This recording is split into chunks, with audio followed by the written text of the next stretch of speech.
Paz do Senhor para a igreja. Antes de iniciar, entrarmos na aula, eu gostaria de glorificar a Deus, primeiramente por estar aqui mais um dia. E porque, irmãos, nós somos testemunhos, vivos daquilo que Deus faz. E ano passado, exatamente no dia 16 de maio, eu comecei a me sentir mal. E dia 16 de maio foi quinta-feira, para a glória de Deus, eu estava aqui nesse altar ministrando a palavra. Dias depois eu ia ficar internada com risco de morte. E Deus salvou a minha vida. Então, só mesmo para glorificar a Deus e testemunhar de que, irmãos, quando você acorda, você respira o fôlego de vida, tem um propósito, tem um porquê.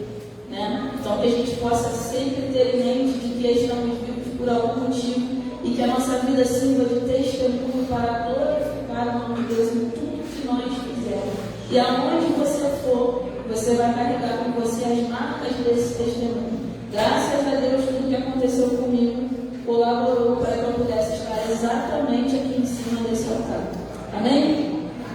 Abra a sua revista aí na lição de número 3.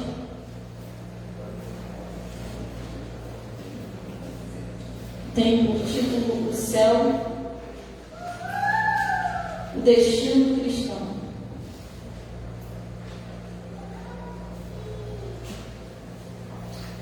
Enquanto você abre, alguns dos objetivos dessa lição para nós hoje é distinguir o céu como morada final da vida eterna com Deus, apresentar o conceito de céu conforme o livro de Apocalipse e pontuar que o céu é o destino dos cristãos e lugar de repouso após a nossa árdua carreira nesse mundo. Melhor dizendo, para resumir, existe um lugar celestial preparado para nós. Amém? Vamos ler juntos aí a introdução? Diz assim: ao homem natural é impossível discernir as coisas espirituais, visto que elas só podem ser discernidas espiritualmente.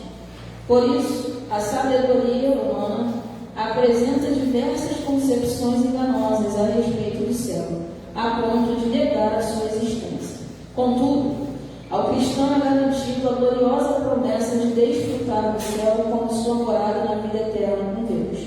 Em vista disso, o nosso propósito é o de mostrar o céu como destino glorioso de todo cristão peregrino. Então, abra sua Bíblia comigo aí na primeira carta aos Coríntios, no capítulo 2.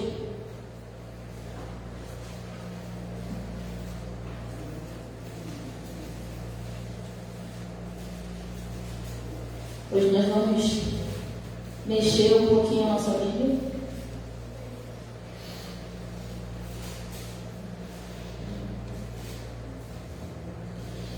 Primeira carta aos Coríntios, no capítulo 2, no versículo 14. Você achou? Diga amém? Amém. Amém. Diz assim: ora, o homem natural não compreende as coisas do Espírito de Deus, porque lhes parecem loucura, e não pode entendê-las, porque elas se discernem espiritualmente. Então, irmãos, para introduzir especificamente, hoje nós vamos falar sobre o céu, o destino final do crente, a morada final do cristão. Mas como introdução aqui na revista, é preciso que a gente entenda alguns pontos. E o primeiro é que as coisas espirituais, elas se discernem de forma espiritual. Naturalmente, algumas coisas parecem ser loucura para o homem natural, num estado carnal, uma forma carnal. Então a gente se reúne aqui e fica aqui algumas horas conversando a respeito da expectativa de uma vida eterna, de um novo lugar para nós. E isso só pode ser discernido de forma espiritual. Você senta uma pessoa e vai conversar com ela sobre o céu e sobre o inferno de uma forma natural, ela não vai compreender. E assim como a revista diz, infelizmente, a sabedoria humana ela tem corrompido um pouco o nosso conceito de céu, a ponto de negar a sua existência. De que forma? Existem pessoas, infelizmente, até líderes religiosos, que já não pregam mais o céu, já não falam mais do céu, porque a terra nos parece um pouco mais interessante. Estão tão apegados no que construíram aqui de forma terrena, que tornam o céu distante do crente ou Então, assim, glorificado seja Deus que nós fazemos parte de uma igreja que fala de céu, que fala de inferno, que fala de salvação, porque isso é um tema atual diariamente para nós. Né? A gente vai aprender hoje que essa deve ser a nossa expectativa. Só que a sabedoria humana, ela tende a corromper ou distorcer. Então, às vezes, a gente vai ouvir muitas coisas aí que não são verdade a respeito tanto do céu quanto do inferno. Então, a primeira verdade, né, que eu quero afirmar para os irmãos existe uma vida eterna. Existe uma vida eterna nos esperando. Ela pode ser no céu, ela pode ser no inferno, mas isso é uma realidade que nós não podemos modificar. Nós podemos aprender, né, e tornar essa morada nosso alvo, como vamos aprender aqui hoje, mas não podemos modificar. E às vezes o crente, ele tenta, o crente natural, né, ou o homem natural, ele tenta a todo tempo negar ou ridicularizar as coisas de Deus. Irmãos, não vai fazer sentido para quem não crê. Mas para quem crê, essa deve ser a nossa viva esperança de que um dia nós vamos morar com Deus.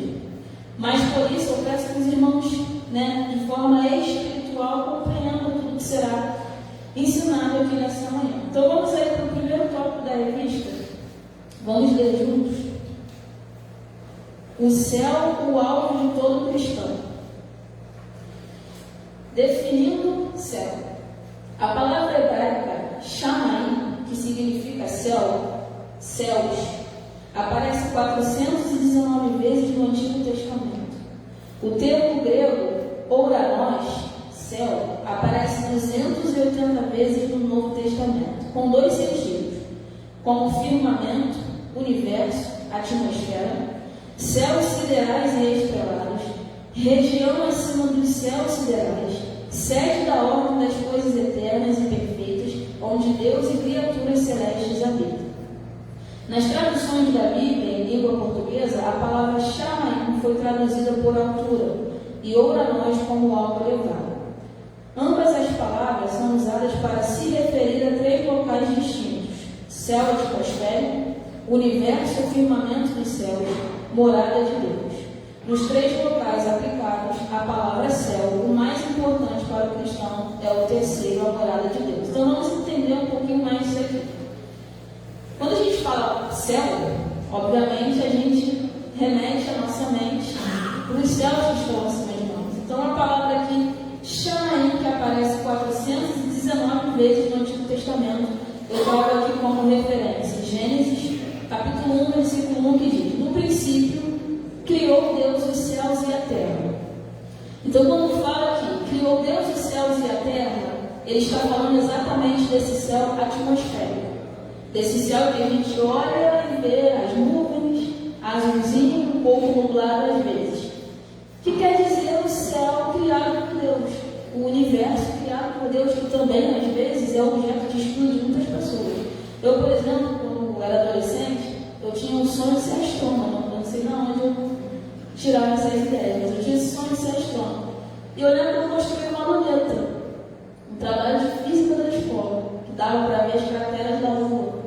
E aquilo ali me deu um trabalho, mas eu fiz com amor. Por quê? Eu gostava dessas coisas. E a gente, quando olha para o céu, a gente percebe que é algo muito maior do que nós. Né? São galáxias, a atmosfera, o universo criado por Deus.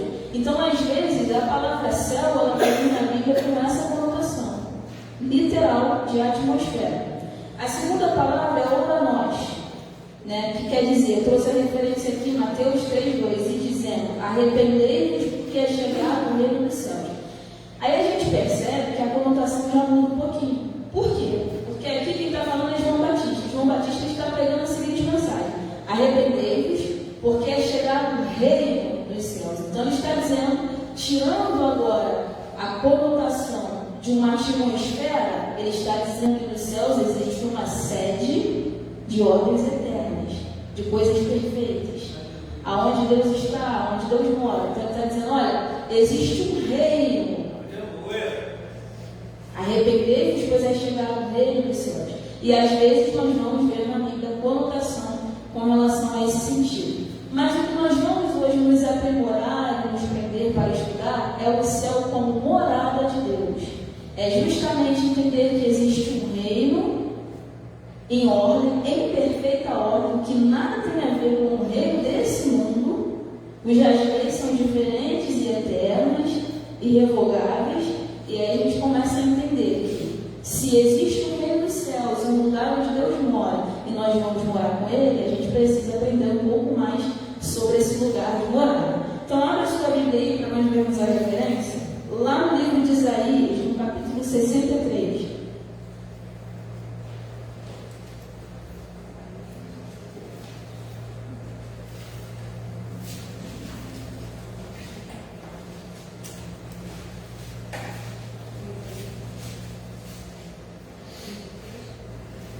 Capítulo 63 do livro de Isaías, no versículo 15.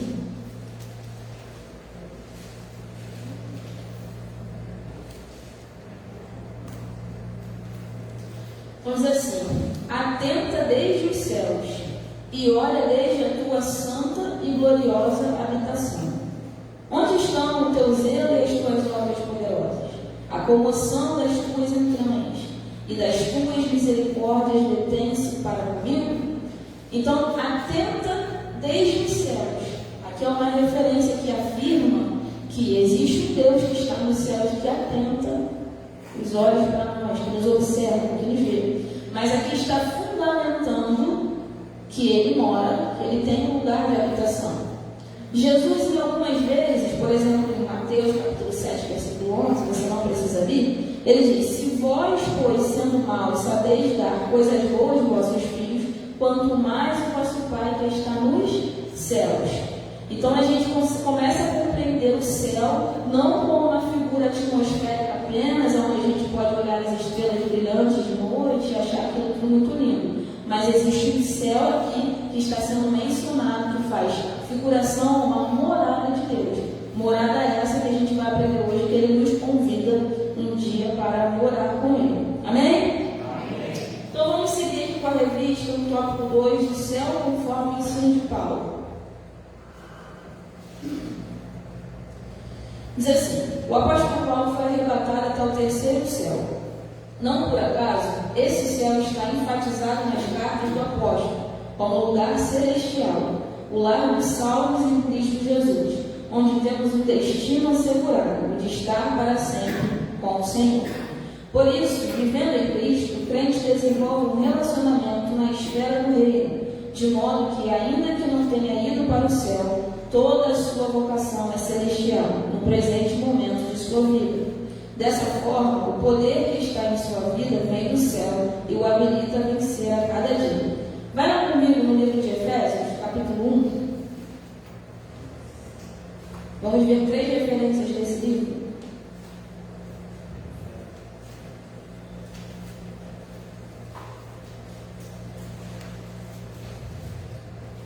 Efésios, capítulo 1, versículo 3.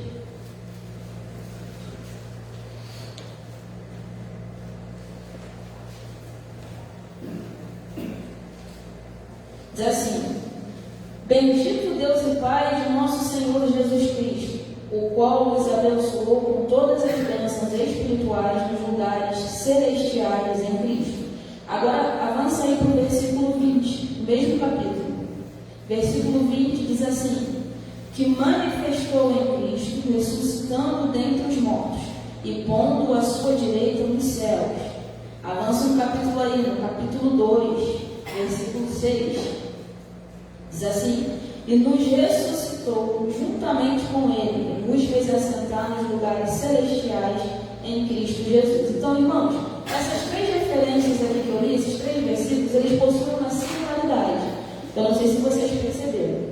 Olha o que diz no primeiro versículo. Diz assim: nos abençoou com todas as bênçãos espirituais nos lugares celestiais em Cristo. O segundo diz: que manifestou em Cristo, ressuscitando dentre os mortos. E o terceiro diz: nos fez assentar aos lugares celestiais em Cristo Jesus. Então aqui a gente consegue compreender uma verdade para a nossa vida, que o céu, o lugar que nós vamos morar, nós só podemos condicionados a Cristo. Nós só temos essas bênçãos celestiais em Cristo. Nós só nos assentamos assentaremos nos lugares celestiais se estivermos em Cristo. E é justamente isso que a revista diz, quando ela diz assim: por isso, vivendo em Cristo, o crente desenvolve um relacionamento na esfera do reino. Então é basicamente isso aqui. Eu, por exemplo, vou convidar que é a irmã Ilza para poder morar comigo um dia. E ela vai viver nessa expectativa, com alguns condicionantes, obviamente. Mas o que a gente precisa entender é por que eu estou falando isso. Porque, infelizmente, nós vemos muito hoje dissociarem Cristo do céu. Como assim? Eu chego para a pessoa e faço uma proposta: céu ou inferno? Obviamente que todo mundo vai escolher o quê? O céu. Mas quando ela apresenta o Cristo, ela não quer, ela só quer o céu. Ela só quer a expectativa de uma vida talvez melhor um dia. Mas nós precisamos entender que sem Cristo nós não alcançaremos essa realidade espiritual para nós. Somente através de Cristo é que um dia poderemos morar com Deus. E hoje em dia, infelizmente, tem se criado diversos caminhos. Mas somente um. Ele diz: eu sou o caminho, a verdade e a vida. Ninguém vem ao Pai senão por mim. Não existe outro caminho que não seja Jesus. Mas quando nós entendemos que para alcançar o céu precisamos viver em Cristo, precisamos saber quem é Cristo, o que Ele espera de nós, o que Ele fez por nós, e viver essa realidade de uma forma espiritual. Então, se vocês ouvirem por aí algumas falácias, né, porque o que acontece? Se eu não me engano, foi na aula passada, que foi falado aqui de porta estreita e porta larga, irmãos, estão querendo alargar as portas, né? Estão querendo alargar o caminho, mas ele continua sendo estreito. Não existe possibilidade de se criar outras vertentes para que a gente alcance salvação. Aquele que crê em Jesus e for batizado, este será salvo. Amém? E aí, avança sua Bíblia lá para o livro de Hebreus, para nós entendermos uma outra verdade a respeito do céu, conforme o ensino do apóstolo Paulo. Hebreus, no capítulo 3.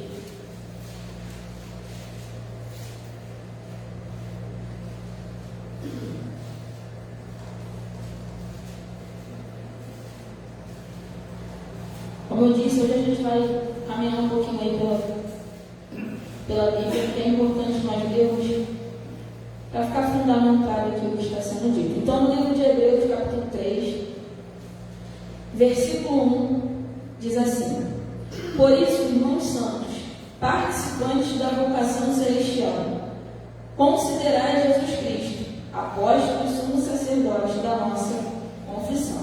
Então, aí como diz na revista, né, que a gente leu, diz assim: toda a sua vocação é celestial no presente momento da sua vida.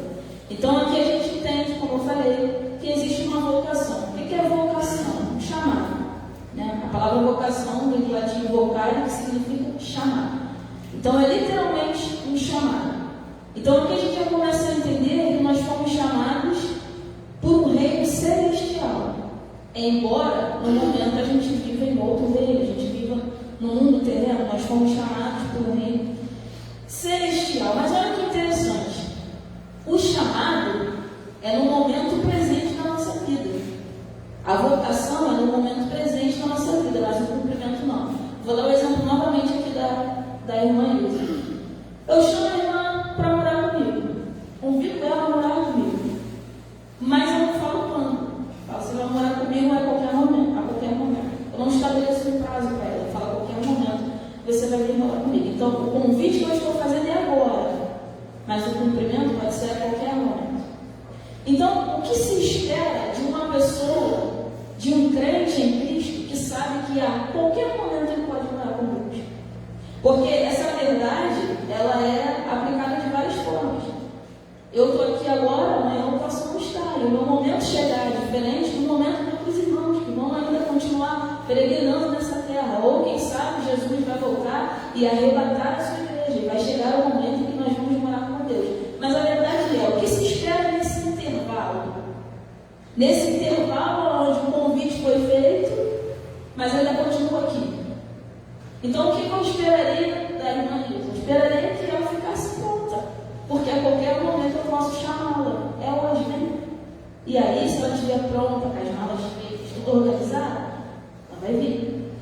E é exatamente isso, irmãos, que Deus espera de nós, da nossa conduta celestial. A partir do momento em que nós recebemos aqui o versículo, capítulo 3, versículo 1 diz: considerai Jesus Cristo apóstolo e sumo sacerdote da nossa confissão. Então Jesus nos faz um convite: você vem morar comigo? A gente aceita. E a partir do momento que a gente aceita, a gente precisa viver de acordo com essa conformidade. Você vai morar no céu um dia. Como tem sido a sua conduta? Onde está a sua mente? Nas coisas terrenas ou na sua pátria celestial? E aí, eu não gostaria particularmente que eu convidasse a irmã para morar comigo e ela não passe irmã sem expectativa nenhuma de nada. Vamos ficar esperando, aguardando o momento. Não.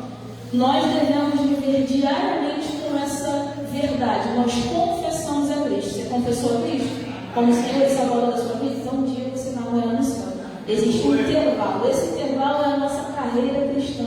Nós vamos ver isso mais para frente. É a nossa jornada de vida. E a gente precisa se atentar ao que diariamente nós temos feito com essa realidade que um dia nos espera. Pode ser daqui a anos, mas pode ser daqui a pouco. E isso é uma verdade. Amém? Amém. Glória a Deus. E aí, Jesus é tão maravilhoso, tão perfeito, tão sublime, que Ele convida a gente, mas também não deixa a gente de qualquer jeito. Ele nos capacita diariamente a viver essa conduta, essa jornada, essa vida da melhor forma. Vai lá em Efésios novamente, no capítulo 4, para a gente entender um pouquinho melhor disso.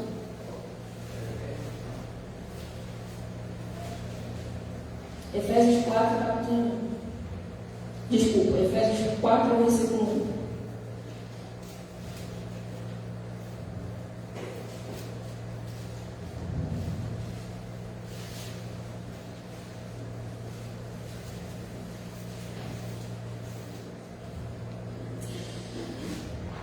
Diz assim: rogo-vos, pois, eu, o preso do Senhor, que andeis como é digno da vocação com que fostes chamados. Então, a palavra andar aqui, ela traz no sentido de viver, né? Então, se a gente for substituir, vai dizer: rogo-vos, pois, eu, como preso do Senhor, que viveis como é digno da vocação que fostes chamados. Mas olha que interessante aqui o conselho que o apóstolo Paulo está dando: é andar como é digno da vocação, ou seja, do chamado, do convite. Nós ainda não estamos falando em si da jornada, da carreira cristã, mas é andar simplesmente conforme o convite. O convite ele é tão especial, a vocação ela é tão especial, que só ela modifica a nossa vida, ou pelo menos deveria modificar a nossa mentalidade. E aí, como eu disse, Jesus, ele nos faz esse convite, mas ele não nos deixa sozinhos. Ou, estou convidando você para um dia vir morar comigo no céu eternamente, mas enquanto isso se vira. Não é assim. Ele nos capacita. Lá em Tiago, capítulo 1, versículo 17, diz assim: toda boa dádiva e todo dom perfeito vem do alto, descendo do Pai das luzes, em quem não há mudança nem sombra de variação. Então, quem te chamou te capacita a andar conforme o céu enquanto você não está nele. Quem chamou você para a eternidade vai capacitar você diariamente enquanto você está aqui, a você andar como um vocacionado para morar no céu enquanto você ainda não está nele. E, irmãos, o que a gente precisa entender é que tudo, toda boa dádiva, todo presente, todo dom perfeito vem do alto. Não existe absolutamente nada ou nenhum lugar em que nós possamos procurar para que a gente se sinta capacitado a enfrentar essa vida, as adversidades da vida juntas, porque é uma verdade, como eu falei, existe um intervalo. O que você vai fazer até Jesus te recolher ou Jesus voltar? Nós enfrentamos, ou sou só eu que enfrento aqui lutas, adversidades? Eu acredito que todos nós. E é importante a gente entender que toda boa dádiva, tudo, absolutamente tudo vem do alto. Mas olha o que Tiago diz aqui: em quem não há mudança, nem sombra de variação. E aí, existe uma outra verdade. Por quê? A nossa vida terrena possui bastante mudanças em todos os aspectos. já mudamos muita coisa, já avançamos em tecnologia, não é isso? Hoje vivemos uma vida um pouco mais moderna, a gente avança em inglês, a gente surgem novos idiomas, conforme os anos vão passando, as culturas se amoldam, se modificam. Então nós estamos acostumados a participar de um reino que tudo muda. A nossa mentalidade está num reino que é corruptível. Nós estamos debaixo de um governo corrompido. O governo terreno é um governo corrompido. O reino desse mundo, embora passageiro, nada tem que se aperfeiçoar ou acrescentar na nossa vida.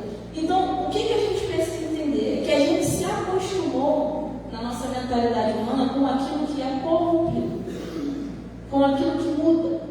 Então, a gente não consegue entender a realidade de um Deus que não muda, em que não há sombra de variação. Existe um reino celestial, um reino dos céus que nos espera, já está criado, aonde as leis não mudam, aonde o que ele criou já está estabelecido e fundamentado, aonde nele não há sombra nem mudança de variação. Ele não vai subir no governo para daqui a 4 anos entrar outra pessoa. Ele governa ontem, ele governa hoje, ele vai governar eternamente. Isso tudo já está estabelecido, nele não há sombra de variação, mas nós, muitas das vezes, queremos aplicar ao reino dos céus algumas verdades terrenas. Então, às vezes, a gente não consegue alcançar de fato o que nos espera. Irmãos, o que espera, o que o aguarda, nós vamos ver isso é perfeito. É algo novo. É algo criado para você. E não tem nada a ver com aquilo que nós vemos. Porém, a nossa tendência é se conformar com esse mundo. E aí, Jesus nos capacita. Ele nos capacita a viver de acordo com a nossa vocação. Por quê? Porque se deixar, a nossa mente começa a focar só aqui, nas coisas que a gente vê, no desânimo que a gente vê, nos noticiários, das notícias, da falta de expectativa de uma vida melhor. Por quê? Porque o governo é corrompido, porque tudo é corrompido, e aí quando o único recurso que um justo tem é a justiça, o que ele faz? Para onde ele vai? Então é justamente entender que existe algo perfeito que nos aguarda e que não podemos colocar no reino dos céus aquilo que é terreno, ou entender, ou distorcer o nosso entendimento. Por quê? Porque deixamos de compreender as coisas no âmbito espiritual e acabamos trazendo elas pro natural. Amém? Uma terceira verdade é que nós precisamos entender que essa salvação, essa graça de um dia morar no céu, não vem de nós, é dom de Deus. Então, nada que nós possamos fazer vai nos causar ou nos transformar em merecedores dessa graça. É um presente de Deus para nós. Não é pelos nossos atos ou pelas nossas obras, mas é através da fé. Só que enquanto o cumprimento do convite não é imediato, a gente precisa entender algumas coisas. Lá em Efésios, não precisa abrir não, mas lá em Efésios capítulo 2, versículo 8 ao 10, diz assim: porque pela graça sois salvos, por meio da fé, e isto não vem de vós, é dom de Deus. Não vem das obras para que ninguém se glorie, porque somos feitura sua, criados em Cristo Jesus para as boas obras, os quais Deus preparou para que andássemos nelas. Então, olha só, nós somos criados em Cristo para as boas obras, a fim de que a gente ande nela. Então, existe uma forma correta de se andar até irmos para os céus. Então, irmãos, qual é a forma correta de se andar? É não se acostumando ou se associando a este mundo. É entendendo que nós temos uma pátria celestial que nos aguarda. É mantendo em mente diariamente essa verdade. Porque, como eu falei, se nós nos distrairmos, a gente vai acabar se associando. Nós vivemos aqui, mas nós não precisamos nos associar. Existe uma coisa chamada de apropriação cultural, né? É basicamente isso. É a gente se apropriar de uma cultura, de práticas e de ensinamentos que não são nossos. Nós, como crentes em Jesus, nós precisamos entender o que é para nós e o que não é. Enquanto vivemos aqui, nós temos a cidadania terrena, sim, mas nós precisamos entender o que nós devemos nos associar, com quem nós devemos nos associar em nome. E contrapartida também, enquanto isso, criarmos familiaridade com a nossa pátria celeste. Entendermos, buscarmos o céu, conhecermos um pouco mais do que nos aguarda, do que nos espera. Porque, irmãos, infelizmente, existem pessoas que não sabem para onde vai. Perdido, não sabe para onde vai. E nós, como diz o tema da revista, temos um destino final. Existe algo que nos aguarda e que nos espera. Então, precisamos entender que, embora o convite seja feito com muito amor, não há nada que possamos fazer para merecer tal amor. Isso vem de Deus, é dom, é graça. E, em segundo lugar, entender que precisamos andar nessas obras. Fomos criados em Cristo, criados em Deus, para andarmos nessas obras perfeitas. Então, existe uma forma correta de se andar até lá. Então, irmãos, se o tópico 2 aqui da revista nada mais é do que trazer para nós a mentalidade e a realidade de, bom, como eu falei, o convite foi feito a você para morar no céu. Enquanto isso não se cumpre, a gente precisa aprender como viver, como nos comportar até lá. Qual será a nossa conduta? E aí vamos para o próximo tópico, para a gente poder entender o que isso modifica em nós. No ponto 3 tem assim, o alvo do cristão, lá na revista. Diz assim: depois de salvo, não pertencemos mais a este mundo. Por isso, Paulo ensina que prossegue para o alvo, isto é, a linha de chegada que o atleta alcança o prêmio. Assim, o apóstolo persegue o prêmio com determinação, liberdade, empenho e com os olhos fixos no autor da salvação. Igualmente, o cristão passa a ter o céu como alvo por causa da soberana vocação que vem de cima, isto é, de Deus por meio de Jesus Cristo. O seu alvo revela o resultado de uma nova vida, e por isso o crente se volta para as coisas do céu. A expressão "a nossa pátria está no céu" sintetiza bem essa nova realidade. Ao mencionar essa expressão, o apóstolo mostra que temos uma cidadania celestial. Para viver a plenitude dessa cidadania, o cristão peregrina para algo perfeito, absoluto, em que finalmente terá o corpo abatido, transformado conforme o corpo glorioso de Cristo. Então, abra sua Bíblia na primeira carta aos Coríntios, no capítulo 9, para a gente poder entender um pouco mais.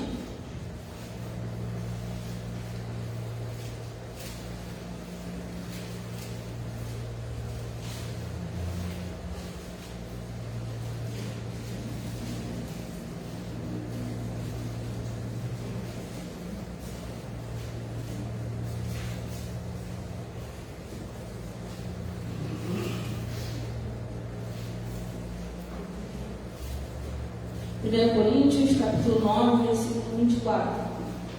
Diz assim: não sabeis vós que os que correm no estádio, todos, na verdade, correm, mas um só leva o prêmio? Correi de tal maneira que o alcanceis. E todo aquele que luta, de tudo se abstém. Eles o fazem para alcançar uma coroa corruptível, nós, porém, uma corruptível. Então aqui, o apóstolo Paulo está usando um exemplo de um atleta. E como é que é a vida de um atleta? A vida de um atleta, ele não pode fazer o que ele quiser.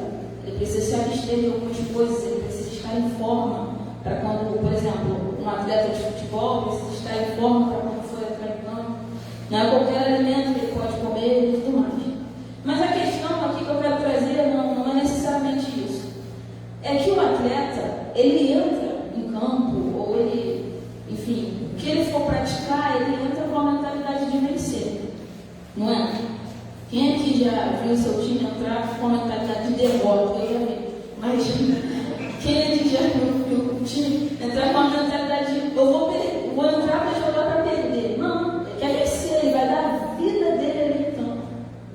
Para poder. Uma coisa que me deixa intrigado no futebol, tanto que eles correm. Gente, é muito dar a vida no campo para poder ganhar aquela partida. Né? Ganhou muito bem para isso, claro. Mas, o que eu quero trazer é o seguinte: o atleta, ele quer vencer. Então, o apóstolo Paulo traz esse exemplo para nós e fala assim: não sabeis vós que o que corre nos estados todos, na verdade, corre, mas só um leva o prêmio? Correi de tal maneira que o alcanceis. Então, ele está trazendo a mesma verdade para a nossa vida espiritual. Mas alcançar o quê? Uma coroa corruptível. incorruptível, perdão, porque todos eles, quando correm, se esforçam, eles se doam por algo que é corruptível, que vai passar. Mas nós devemos correr ainda mais por algo incorruptível. E aí, irmãos, o que sugere nós? Deus nos faz um convite para morar eternamente com Ele. Nós confessamos Jesus, aceitamos esse convite e passamos a andar conforme a nossa vocação celestial. Não foi isso que eu disse aqui? Mas nós precisamos ir além disso. De que forma? Aceitamos o convite, passamos a andar conforme a nossa vocação celestial. Nós temos que desejar os céus.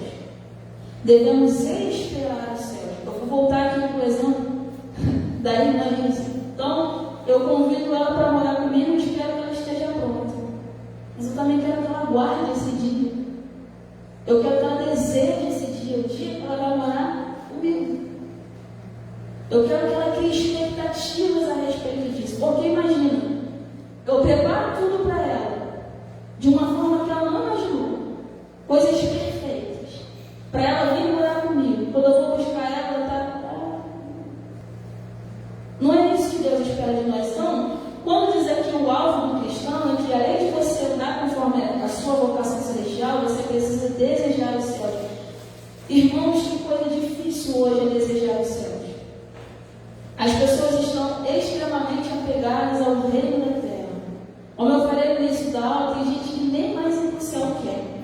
Porque está construindo um legado tão grande aqui, está construindo um nome tão importante aqui, que se esqueceu da sua verdadeira pátria. Não se lembra mais. E nós precisamos desejar o céu, não com medo. Existem pessoas que têm medo. Devemos andar na expectativa disso. E agora, irmãos, mais do que nunca, porque os sinais estão escancarados às nossas vistas. Jesus está voltando. E precisamos não somente andar conforme a vocação celestial, mas eu não estou dizendo para você acordar amanhã e falar assim, será que é hoje? Não é isso. Mas você precisa entender, você precisa desapegar daqui. O que vai ficar aqui vai passar, e a gente vai ver isso mais para frente. Nós estamos de passagem, nós somos peregrinos. Não podemos nos apropriar dessa cultura mundana. Precisamos desejar o céu. Então, qual tem sido o seu alvo? E aí, não adianta estar pronto e não querer ir. Não adianta a irmã Ilza aceitar o meu convite, se preparar toda, se dentro dela não existe uma expectativa, não existe um desejo ardente dela vir morar comigo de fato. Então, tudo que nós conhecemos hoje nem se compara com a glória que há de ser revelada a nós. E nós precisamos criar esse desejo dentro de nós, criar essa expectativa dentro de nós de ir morar com Deus. E aí, lá em Hebreus capítulo 12, versículo 2, diz assim: olhando para Jesus, autor e consumador da fé, o qual pelo gozo que lhe estava proposto, suportou a cruz, desprezando a afronta e assentou-se à destra do trono de Deus. Irmãos, enquanto estivermos aqui, vivendo conforme a nossa vocação celestial, os nossos olhos precisam estar fixos no autor e consumador da nossa fé. Se a gente se distrair por um momento, a gente vai achar que tudo muito legal. Eu já falei isso aqui algumas vezes e vou repetir. Se você tirar a igreja do mundo, o cenário que fica é devastador. Porque nós somos a luz do mundo. Nós somos o sal da terra, mas não somos daqui. Um dia vamos voltar para casa.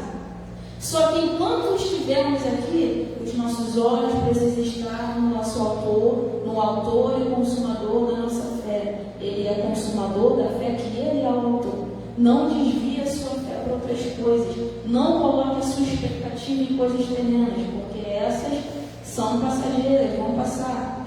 E aí a revista aqui nos ensina o seguinte, que quando a gente estiver construindo essa carreira, estou usando carreira, a palavra carreira, porque o apóstolo Paulo usa o exemplo de um atleta, por exemplo. Conforme a gente vai construindo essa carreira, você vê aí que às vezes viraliza, né?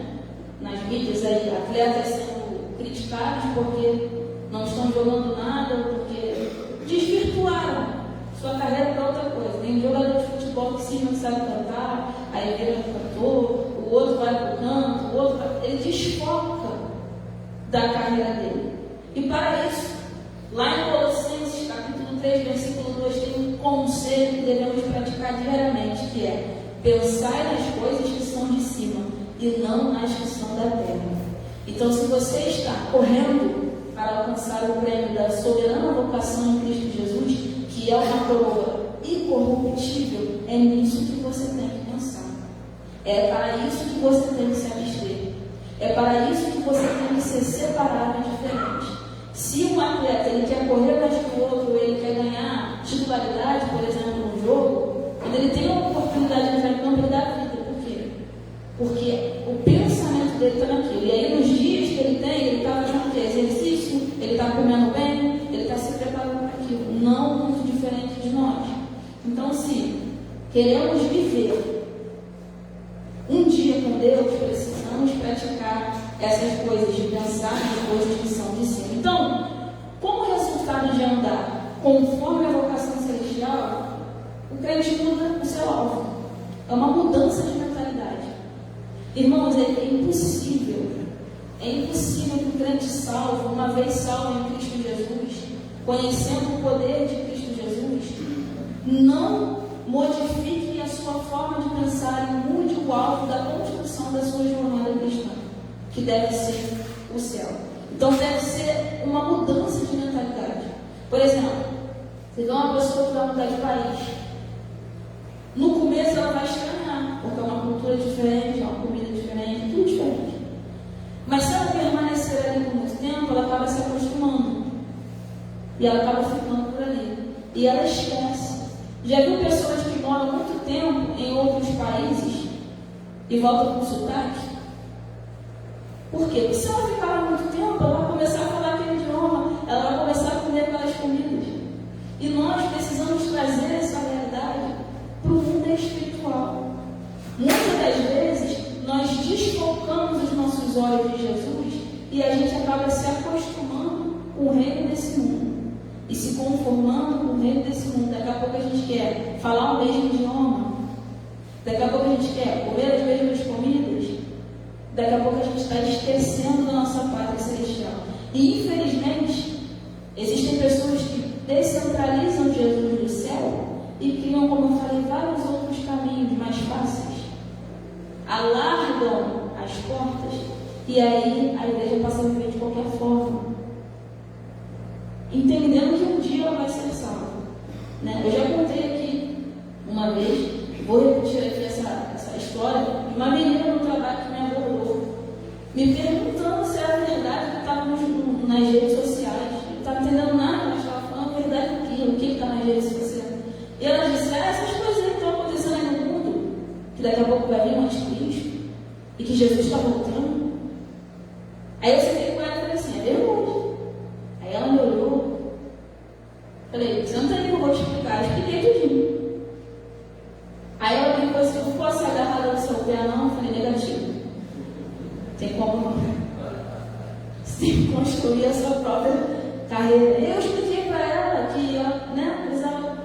E aí você vê que às vezes uma pessoa que não possui o nosso conhecimento, que não aceitou a Cristo, que não entregou a sua vida a Cristo, ela às vezes para pensar na possibilidade de uma vida eterna, enquanto muitas das vezes a igreja passa a viver de uma forma desleixada, porque acha que já é salvo.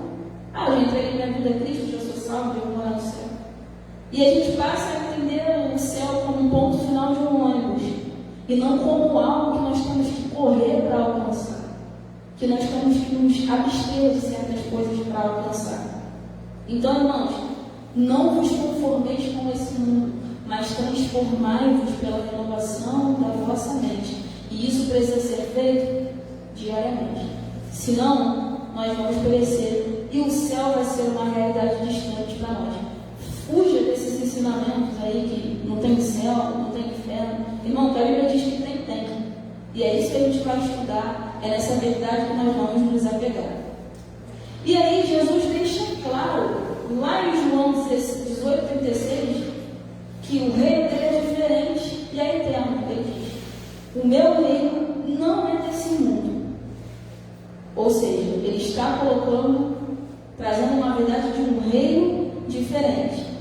E o apóstolo Paulo, lá em Filipenses, abra sua Bíblia comigo.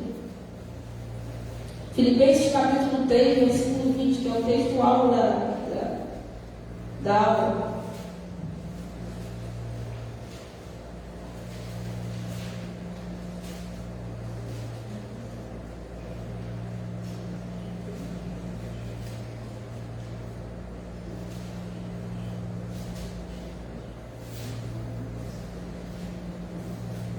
Filipenses 3,20 diz assim: mas a nossa cidade está nos céus, de onde também esperamos o Salvador, o Senhor Jesus Cristo. Não precisa abrir, mas em Efésios 2,19 diz: assim que já não sois estrangeiros nem forasteiros, mas como cidadãos dos santos e da família de Deus. Então, enquanto corremos na nossa carreira cristã para alcançar o prêmio da nossa soberana vocação, precisamos entender que somos cidadãos dos céus. Então, o apóstolo Paulo traz esse termo cidadania. O que é cidadania? Cidadania é a condição de um indivíduo enquanto membro de um Estado.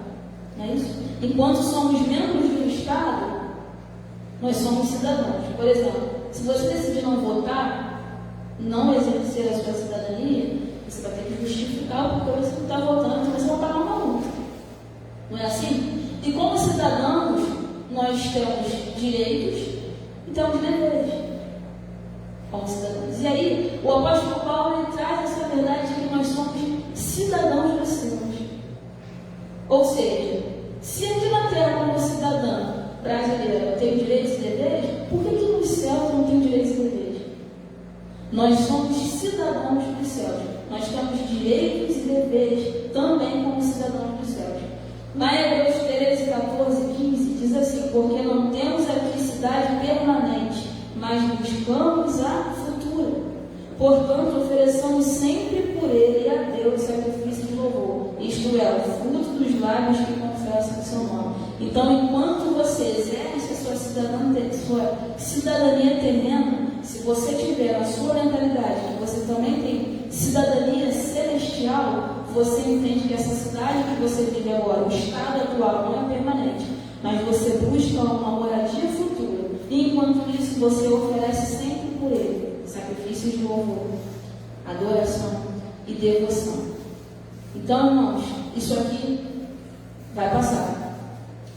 Precisamos focar na cidadania que temos celeste, porque às vezes a gente se preocupa e foca muito com o que é imediato. E como o convite não tem cumprimento agora, a gente vai deixando para lá. Né? Eu tenho uma conhecida que fala que ela quer morar no céu com Jesus, mas ela vai deixar para entregar a vida dela para Jesus lá na última hora. Quando ela ficar doente, porque ela vê que ela está indo, ela vai entregar. Aí, se for de repente, né? Vamos ver se eu espero honestamente ter tempo. Mas o que? A pessoa prolonga. A pessoa vai prolongando, porque ela está tão focada com as coisas da terra, ela está tão focada com as coisas daqui, a gente quer construir carreira na família. Irmãos, já ouvi pessoas falando, perguntando na internet se vai dar tempo de casar antes de Jesus voltar. Será que vai dar tempo de eu casar antes de Jesus voltar? Eu espero que dê também, mas enquanto ele não volta, enquanto ele não te recolhe, óbvio que nós vamos viver as coisas aqui. A gente vai construir família, a gente vai construir uma carreira profissional, nós vamos construir objetivos para ter uma vida melhor. Mas a gente precisa entender que a gente não pode correr e se cansar por uma coroa que vai se corromper, que vai ficar aqui, e esquecer daquilo que é incorruptível de um reino inabalável, que já existe e está preparado para nós. E aí eu não estou dizendo aqui que você, não, a gente vai viver. Eu também recordo, você para trabalhar, é a vida de todo mundo. Mas a questão é o seguinte: sempre, todo dia, diariamente, procure estabelecer um relacionamento com aquele que te fez o convite. Busque aquele que te fez o convite. Porque a verdade é que a gente só entrega a nossa vida a Cristo porque Ele nos aceitou. Ele preparou uma cidade. Ele fez moradas, como Ele diz. Eles que fiz moradas, estabeleci moradas. E um dia Ele vai voltar para levar a gente para morar com Ele. Então, enquanto cidadão da terra, não esqueça que você é um cidadão dos céus. Amém? Então vamos seguir aqui a descrição do céu segundo o livro do Apocalipse. O novo céu e a nova terra.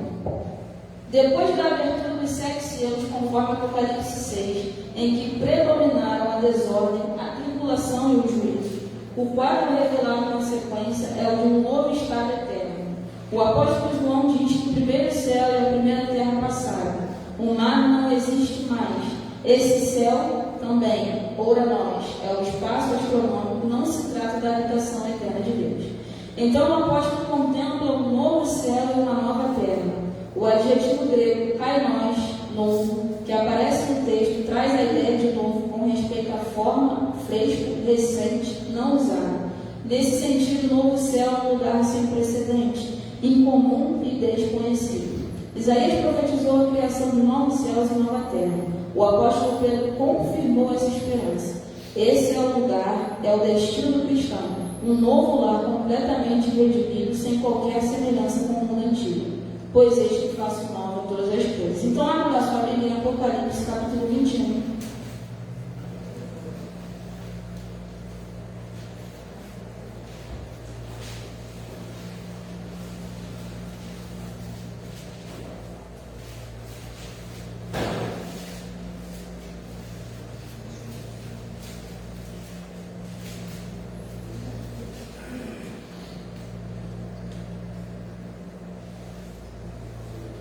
Apocalipse capítulo 21, versículo 1 diz assim: E vi um novo céu e uma nova terra, porque já o primeiro céu e a primeira terra passaram, e o mar já não existe. Então aqui está falando da visão de João, lá no livro de Apocalipse. E como a revista aqui diz, o termo usado aqui é ora nós, que nós vimos no início da aula, que quer dizer o quê? Um céu atmosférico, certo? Então ele está dizendo literalmente que esses céus e essa terra, da forma como a gente conhece, irão passar. Eis que tudo se fará novo. Então, tudo aquilo que a gente conhece aqui irá passar. E aí, João tem essa visão. Mas essa promessa, ela já foi feita lá no livro de Isaías, no capítulo 65, versículo 17, que diz assim: Porque eis que eu crio novos céus e nova terra, e não haverá lembrança das coisas passadas, nem mais se recordarão. Então, antes de João ter essa visão, isso já havia sido profetizado, que esse céu e essa terra, na forma como a gente conhece, passaria. E Pedro confirma essa promessa. Lá no segundo livro de Pedro, capítulo 3, versículo 13, diz assim: Mas nós, segundo a sua promessa, aguardamos novos céus e nova terra que habita a justiça. Então, João viu, Isaías profetizou, Pedro confirmou e nós aguardamos. Aguardamos esse novo céu e essa nova terra.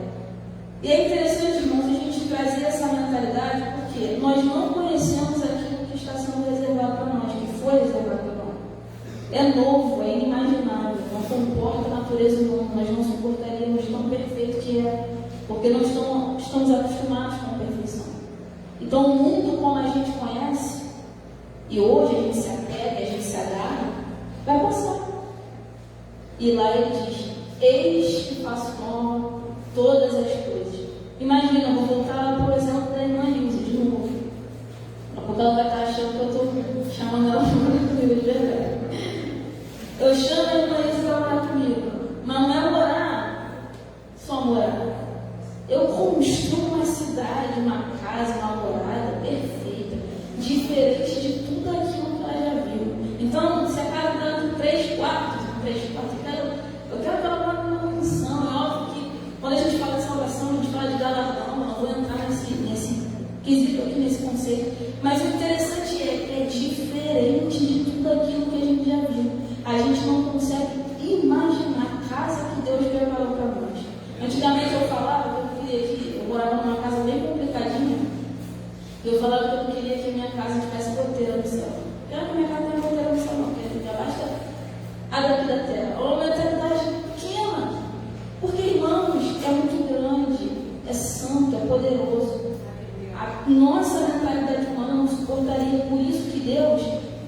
terra é tão corrompida que ele vai fazer nova todas as coisas. E esse mar que a gente conhece, que a gente acha lindo, vai passar. Essa terra que a gente se apega, que o homem destrói cada dia, vai passar. O que você precisa ter em mente é: o que te aguarda é algo novo. Quem gosta de coisa nova aqui? Comprar uma roupa, comprar um tênis, comprar um carro novo. O que a gente faz quando a gente compra algo novo? Fala pra mim, o meu marido fala isso: você é muito chato com coisa nova. Passa um mês e você esquece. Claro, e passou um mês e toma novo. Aí a gente compra outro, né? Então a gente olha pro novo, a gente gosta de cheirinho de novo. A gente gosta do que é novo, e Deus está falando: olha, essa vida aí que vocês estão vivendo vai passar. Eis que eu faço nova e preparo algo novo para você, que você não consegue imaginar. Irmãos, não sei você, mas eu quero viver diariamente com a expectativa do que Deus está preparando para mim. Eu quero viver. Então, vamos seguir aqui. Ponto 2, a linda cidade como nossa nova morada. Vamos ler aqui na revista. No versículo 2, Apocalipse 21, o apóstolo João faz menção à descida da cidade santa. E somente a partir do versículo 9 que ele começa a descrever a beleza dessa cidade. Por meio de passagens do Novo Testamento, a Nova Jerusalém pode ser descrita como uma morada de Deus, a pátria dos salvos, lugar em que os santos habitarão. Assim, cremos e afirmamos que essa linda cidade será um novo lugar, será um lugar em que Deus e o Cordeiro são o seu templo. A glória de Deus a iluminará, e o Cordeiro será a sua lâmpada. Na Nova Jerusalém não haverá dor, tristeza ou sofrimento.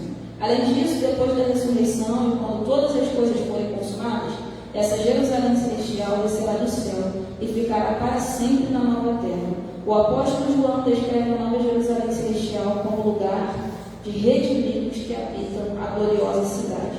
Então, você já está com a sua Bíblia aberta em Apocalipse, no capítulo 21? Vai lá comigo no versículo 22. Versículo 22 e 23. E nela não tem templo, porque o seu templo é o Senhor Deus Todo-Poderoso e o Cordeiro. E a cidade não necessita de sol nem de lua, para que nela resplandeça, porque a glória de Deus a tem iluminado, e o Cordeiro é a sua lâmpada. Irmãos, você noção disso aqui? Você parou, você prestou atenção no que você acabou de ler? Na cidade de Smallville não tinha templo, porque o templo é o próprio Cordeiro. E não precisa de sol e de lua, porque a glória dele ilumina a cidade. Você tem noção da grandiosidade do tamanho da glória de Deus? Eu vou falar na nossa linguagem para a gente entender. Não precisa de light, não precisa do governo humano. O governo humano não poderia fazer nada, não precisa de sol, de astro, de lua, de nada. O Cordeiro é a própria lâmpada e a sua glória ilumina toda a cidade. Irmão, isso aqui é uma das coisas mais lindas. Se você ler todo o capítulo 9, depois em casa você lê no livro de Apocalipse, ele conta, ele descreve o que ele vê nessa cidade. É lá que você vai morar, querido. A glória de Deus iluminando as ruas da cidade santa. É isso que te aguarda, é isso que te espera. Agora deixa eu falar uma verdade para você. Nossa natureza humana a gente não compreende. Mas essa glória não vai ser criada, ela já existe. E a gente tem um pequeno ensaio aqui, às vezes, do que Deus pode derramar para nós, do que Deus pode fazer por nós. Então, assim, cria a expectativa. Preocupe-se com a sua casa, sim. Trabalhe, construa. Mas não esqueça que um dia a gente vai morar num lugar novinho, com um cheiro de frescor preparado para nós. Amém? Tópico 3, céu, fim da jornada cristã. Vamos ler aqui. Estaremos onde Deus está. Em Apocalipse 21, há uma concretização da jornada cristã em que o crente estará onde Deus habita, conforme o nosso Senhor disse que viria e nos levaria para estarmos com o Pai. Nesse lugar habitaremos com Deus em seu tabernáculo, pois nós seremos o seu povo e ele será o nosso Deus. Tudo isso se tornará realidade no futuro, quando nossa união com Deus se dará sem impedimento, cumprindo toda a expectativa do Antigo quanto do Novo Testamento. Então, o fim da jornada cristã. Quando a sua jornada acabar, você finalmente estará com Deus. Você finalmente vai morar com Deus. Mas isso aqui é o estabelecimento final da união do homem com Deus sem a intervenção do pecado. Então, lá em João capítulo 14, versículo 3, diz assim: quando eu for e vos preparar lugar, virei outra vez e vos levarei para mim mesmo, para que onde eu estiver, estejais vós também. Lá em Levítico, capítulo 26, versículo 12 diz: e porei o meu tabernáculo no meio de vós, e a minha alma de vós não se enfadará, e andarei no meio de vós, e eu vos serei por Deus, e vós me sereis por povo. Segundo a carta aos Coríntios, capítulo 6, 16 diz: em que consenso tem o templo de Deus com os ídolos? Porque vós sois o templo do Deus vivente, como Deus disse: neles habitarei, entre eles andarei, e eu serei seu Deus, e eles serão o meu povo. Então aqui, irmãos, é o estabelecimento e cumprimento final de uma promessa. Que promessa é essa? Algo que Deus deseja desde o Antigo Testamento: resgatar o homem da sua perdição. Após o pecado original cometido por Adão peca, nós a partir dali nascemos com uma natureza adâmica, e Deus traça todo um plano finalizado em Jesus Cristo, para que através de Jesus Cristo, como eu falei, para que em Cristo a gente conquiste a nossa coroa incorruptível e um dia morar com Deus. Lá em Levítico, ele já fala que eu vou criar o tabernáculo, eu vou andar no meio de vós. Tem o templo do tabernáculo. Nós, no Novo Testamento e atualmente, somos o templo de Deus. Mas lá em Apocalipse 21, versículo 3, você está com a sua Bíblia aberta, lê comigo. 21, versículo 3, diz assim: e ouvi uma grande voz do céu que dizia: eis aqui o tabernáculo de Deus com os homens, pois ele habitará, e eles serão o seu povo, e o mesmo Deus estará com eles, e será o seu Deus. Eu não sei se você compreendeu isso, mas lá desde o Antigo Testamento, Deus está falando desse tabernáculo e do cumprimento que um dia essa promessa teria. Porém, o pecado interviu, nos afastou de Deus. Deus arrumou uma solução, criou uma solução, enviou o seu Filho para morrer por nós, para que nós pudéssemos ser salvos. E finalmente, aqui no livro de Apocalipse, ele diz: eu ouvi uma voz, João diz, do céu: eis aqui o tabernáculo de Deus com os homens, agora a gente vai poder habitar com Deus, e eles serão o seu povo, o mesmo Deus estará com eles e será o seu Deus. Irmãos, vai haver um dia em que o pecado não vai poder intervir mais. O cumprimento final da promessa será feito, e Deus pela última vez vai poder falar: eis aqui o tabernáculo de Deus com os homens, a cidade santa, a nova Jerusalém, a cidade que eu criei para vocês, o último tabernáculo. Mas aqui eu vou poder habitar com vocês, vocês comigo. Eu vou ser o seu Deus e vocês serão o meu povo, agora, eternamente. E não vai ter mais Adão e Eva para poder fazer isso para a gente. Moraremos com Deus eternamente. Ponto 2 da revista: as lágrimas cessarão. Uma das mais gloriosas bênçãos que desfrutaremos no céu é a de que Deus enxugará dos nossos olhos todas as lágrimas. Essas lágrimas simbolizam a tristeza, o sofrimento, as tragédias humanas e outros diversos males que não terão lugar nessa nova realidade de vida, pois todas as primeiras coisas são passadas. Tudo isso será possível porque haverá também uma transformação no mundo físico, de onde ele será inteiramente transformado e liberto da corrupção, como Paulo esclareceu a respeito da redenção do mundo material. Então, Apocalipse 21, 4, leia comigo, diz: e Deus limpará de seus olhos toda lágrima, e não haverá mais morte, nem pranto, nem clamor, nem dor, porque já as primeiras coisas são passadas.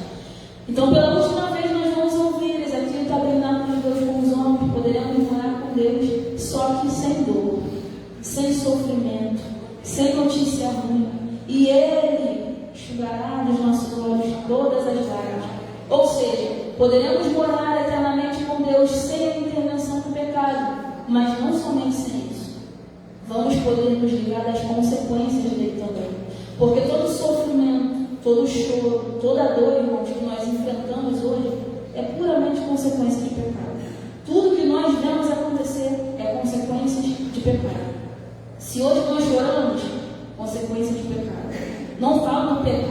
particular somente, individual, que eu pequei, mas do pecado original, que se iniciou lá em Adão.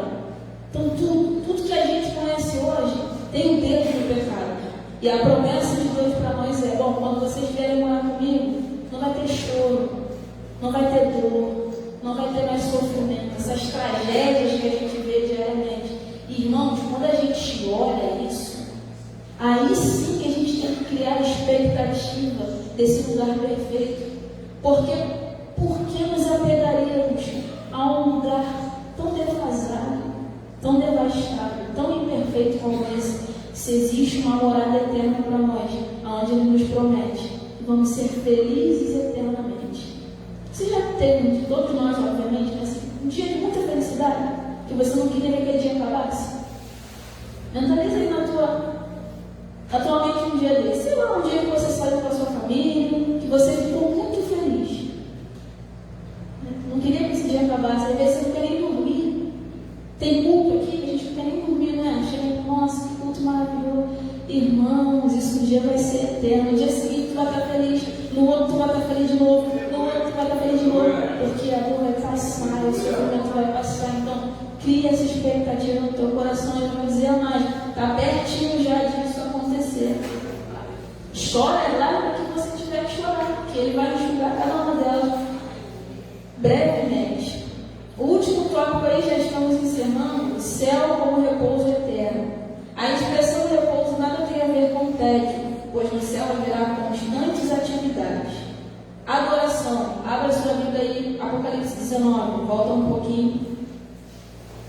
19, do versículo 13 ao versículo 6.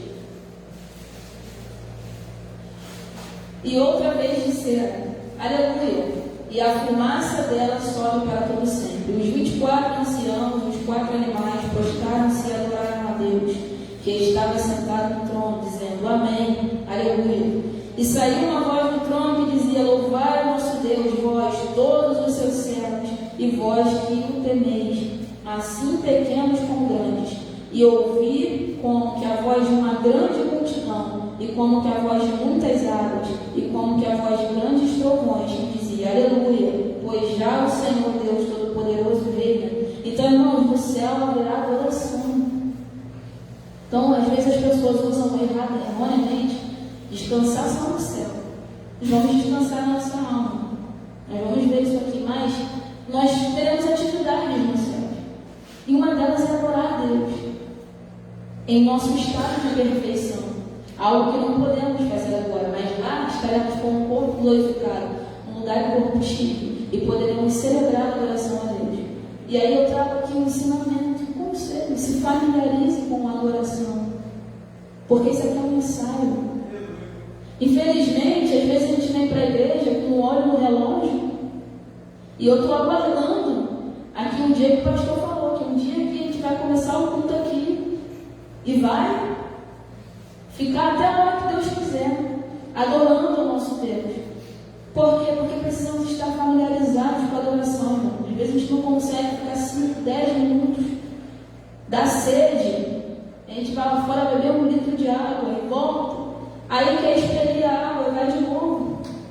Aí volta e às vezes a gente não consegue adorar a Deus. Aí a semana é corrida em casa, é trabalho, é filho gritando. Eu não tenho filho, mas os filhos gritam, porque eu grito.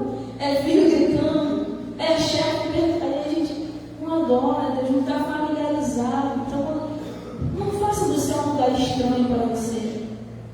Entenda que aqui é um ensaio.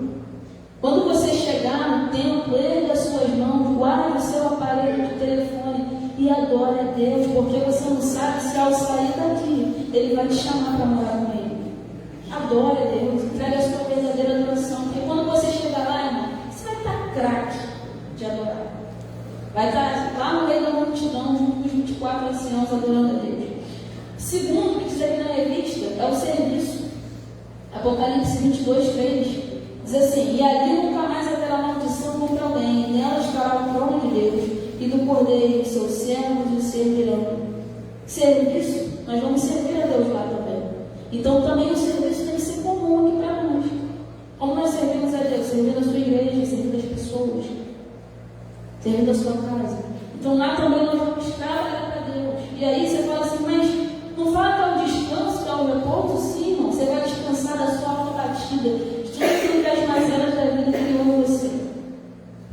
Mas lá você também vai precisar arregaçar suas mãos para poder trabalhar para Deus. E eu te garanto que essa realidade é muito superior e muito melhor do que o outro lado, de perecer eternamente no lago de fogo do inferno. Então se familiarize com o serviço. Sirva a Deus aqui, porque você também servirá lá. E por último, ilimitada aprendizagem. Você não precisa abrir não por causa do tempo, mas na primeira carta aos Coríntios 13:12 diz assim: porque agora vemos por espelho e enigma, mas então veremos face a face. Agora conheço em parte, mas então conhecerei como também sou conhecido. Aqui diz que o que nós vemos é um espelho, é uma sombra do que vai estar por vir. Por isso que eu estou dizendo que aqui é um ensaio, é uma sombra. Nós não vemos completamente, mas quando que for completado, manifestado completamente, nós vamos aprender mais coisas, porque viveremos coisas novas. Então você não pensa que acaba por aqui, porque não acaba. Irmão, vai ter muita coisa para a gente fazer numa vida que é eterna. Não se preocupe. E aí, para concluir, Jesus diz, lá em João 3,3, Jesus respondeu e disse: na verdade, te digo que aquele que não nascer de novo não poderá ver o reino de Deus. Vamos terminar de ler aqui. Trata-se de uma dimensão completamente distinta do que conhecemos atualmente. Por isso, quando afirmamos que o céu será um lugar de repouso ou de descanso, é pelo fato de que o crente descansará de suas fadigas, cansaço e exaustão presentes hoje. Estaremos plenamente satisfeitos em comunhão com os outros e com o nosso Senhor. Esse lugar de repouso é o fim da nossa jornada cristã, é a experimentação da morada dos redimidos. Portanto, toda a nossa vida cristã atual deve ser vivida com a mente voltada para a realidade eterna do céu, como verdadeira esperança. Conclusão: para se viver a esperança celestial é preciso nascer de novo, viver em Cristo e transformar a mente. É preciso ter uma nova natureza. Sem isso é impossível crer nas coisas espirituais, pois essas só podem ser discernidas espiritualmente. Portanto, prossigamos para a nossa jornada para o céu de glória, o alvo de todo salvo em Cristo, conforme as regras divinas estabelecidas na palavra de Deus. Então, irmãos, para concluir, um breve resumo do que aprendemos aqui hoje. Nós aprendemos que nós fomos chamados, recebemos um convite para morar com Deus. Precisamos andar de acordo com esse convite. Precisamos andar de acordo com essa vocação. Precisamos entender que temos uma carreira cristã. E a partir do momento em que nós aceitamos o convite de morar com Deus, confessamos Jesus Cristo como nosso Senhor e Salvador, nós precisamos viver diariamente com o nosso foco nas coisas do alto, almejando o tempo inteiro a nossa pátria celeste. Jesus diz lá em Mateus, capítulo 24, versículo 35. O próprio Jesus fala isso: o céu e a terra passarão, mas as minhas palavras não vão de passar. Então, que a gente possa ter em mente e compreender todos os dias que, embora vivamos aqui, não somos daqui. Você é um forasteiro, um peregrino, um estrangeiro nessa terra. Não se aproprie dessa cultura mundana. Não se associe com o que o mundo tem para te oferecer, porque o que tem para você é infinitamente maior e melhor. Não me aprofundei muito nos detalhes da cidade santa, porque tem uma lição somente para isso, que vai falar da cidade celestial. Você vai conhecer aonde você vai morar com mais detalhes, mas a questão é: o que há de ser revelado para nós não se compara com aquilo que a gente enfrenta.